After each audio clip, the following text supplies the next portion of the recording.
Good morning, good afternoon, good evening mga kapatids. Welcome to my channel.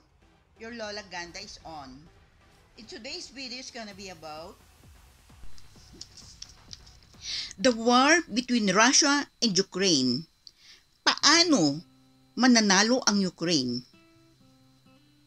Ngayon po ang ikalimang buwan since the invasion of Russia sa Ukraine. Alam ng buong mundo na ang goal ni President Putin ay upang i-restore ang Soviet Union to pull back Ukraine. At ang Ukraine naman ay pinaglalaban ang kanilang territory against the invader. Na alam ng mundo na kung walang financial, military, and political support from the Western countries ay malamang matatalo ang Ukraine kahit buong tapang silang lumalaban sa kanilang kalaban. Saludo ako sa inyo, sa courage ninyo, Ukrainian soldiers. Ang maagang ambisyon ng mga makapangyarihang leaders ay nag-uumpisa na. Dahil ito ay planado na at dito lalong mag-unite ang mga Western countries dahil sa digmaang Ukraine at Russia.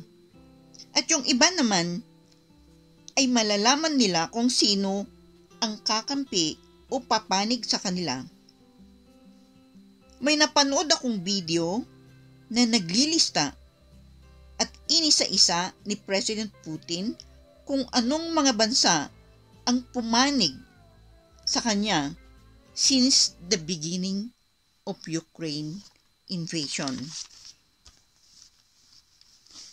Magmula COVID, krisis, digmaan, nangyayari na.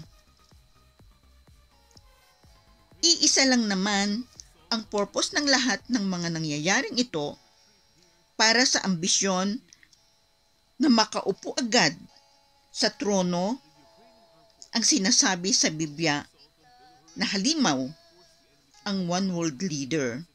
Ito ay ang Antichrist. Planado rin ang pagbitin ng NATO sa membership application ng Ukraine to join them. Bakit? At diba, ang sanctions na ibinibigay nila sa Russia that affects the whole world ay as if killing me softly. I mean, killing them softly para sa Ukraine at Russia. Hindi pa ba nakakahalata ang dalawang bansang ito? Halata naman ng likuran ng lahat ng nangyayaring ito ay pang-political interest lamang.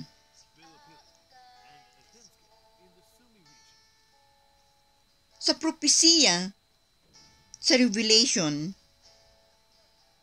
sa trigo na produkto ng Ukraine, Revelation chapter 6 verse 6, isang takal na lamang ng trigo ang mabibili ng sahod sa maghapong paggawa. Ibig sabihin, kung ang minimum salary dito sa Pilipinas ay 500 pesos per day, ay yun ang magiging presyo ng trigo kada takal. O diba nakasaad naman ito sa Revelation? Ibig sabihin, ngayon na talagang end times at nangyayari na ang nakasaad sa propesiya ng Biblia. Alam natin na ang trigo ang produkto ng Ukraine at sila ang nag-e-export ng trigo. At ngayon, wala nang nagsusupply sa ibang bansa, kaya naging doble na or triple pa ang presyo ng trigo. So, nangyayari na.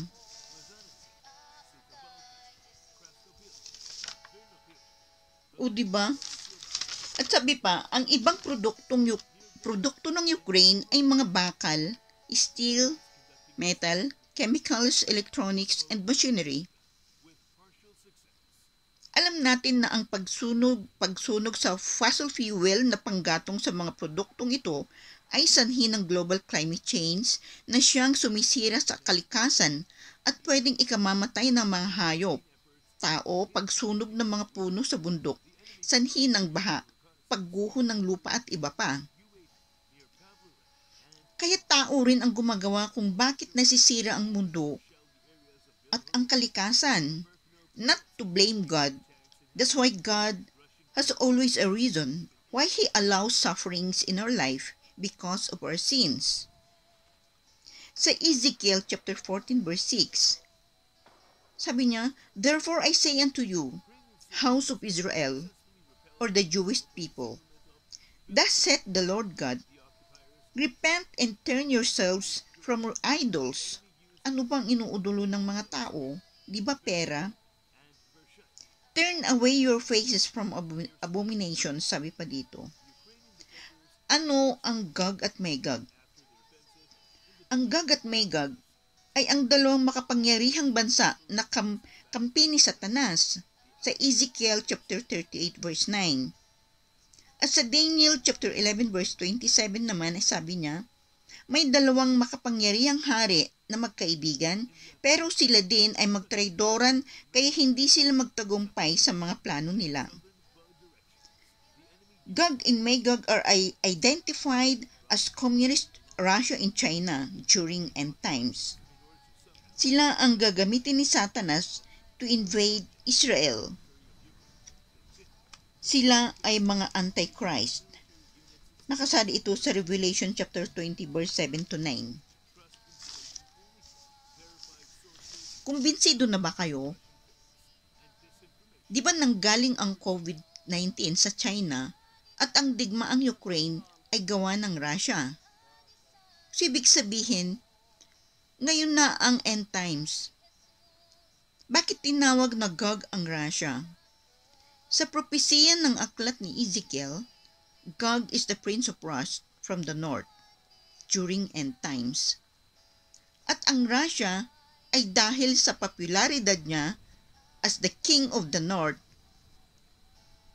kaya siya ang malamang na ang Gog ay Russia. Russia and Ukraine war is not the end of the world, but the beginning of the end times. Pagdating ng takdang panahon ay may malawakang pagsalakay ng dalawang bansa na ito sa Israel o Christian countries dahil ito ang propesiya rin ng Biblia. Pero sa ngayon, sinabi ni Daniel na magtraidoran ang dalawang makapangyarihang leader o hari kaya matatalo ang isa at hindi sila magtagumpay sa plano nila. Matatalo ang Gog at malilibing ang mga bangkay nila kasama ang mga kasundaluhan niya sa lupain ng Israel o Jewish people. 7 months ang sinabi ng Diyos na paglibing sa mga bangkay nila. Pagkatapos ng paglilibing sa mga bangkay after 7 months, ay muling babalik ang mga tao ng Diyos sa kanilang lupain at muling magtipon-tipon na walang takot at hindi na sila gagambalain pa. So, ibig sabihin, may peace na mangyayari sa digmaan na nangyayari ngayon. They will be with God, and God will be with them, because God answered their prayers. Praise God. May God bless Russia and Ukraine. A few moments later. Does the Bible say anything about Russia in relation to the end times? We're going to answer that question. You can also discover more on gotquestions.org. With Russia back in the news in a big way, many people are wondering if recent events in Eastern Europe have anything to do with end times prophecy. Much of the discussion has to do with an ancient prophecy from Ezekiel. The word of the Lord came to me, Son of man, set your face against Gog of the land of Magog, the chief prince of Meshech and Tubal. Prophesy against him and say, this is what the sovereign Lord says. I am against you, Gog, chief prince of Meshech and Tubal.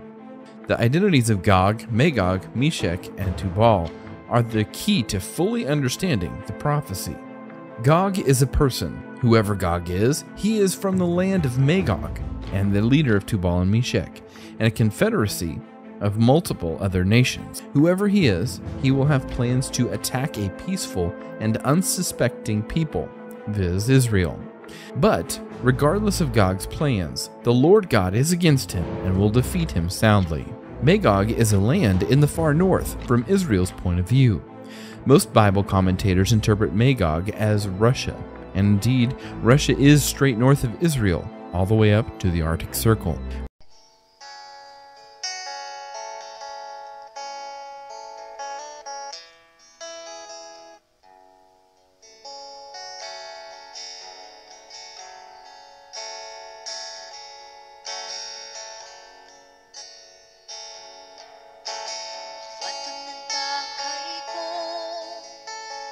Diyos sumita